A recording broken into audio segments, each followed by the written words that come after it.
بسم اللہ الرحمن الرحیم۔ سورۃ الملک مغفرت کا ذریعہ۔ حضرت ابو ہریرہ رضی اللہ تعالی عنہ کہتے ہیں کہ نبی اکرم صلی اللہ علیہ وسلم نے فرمایا، قرآن کی ایک سورت جو 30 آیتوں والی ہے اپنے پڑھنے والے کی سفارش کرے گی یہاں تک کہ اس کی مغفرت ہو جائے، اور وہ تبارک الذی بیدہ الملک ہے۔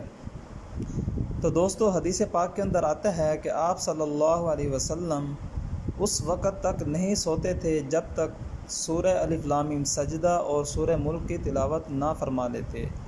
تو اس لیے ہر انسان کو چاہیے کہ سونے سے پہلے سورہ ملک کی ضرور تلاوت کرے، تاکہ اللہ تبارک و تعالی عذاب قبر سے محفوظ فرما دے۔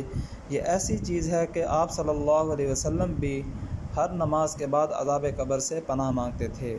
اللہ تعالی ہم سب کو عمل کی توفیق عطا فرمائے، آمین یا رب العالمین۔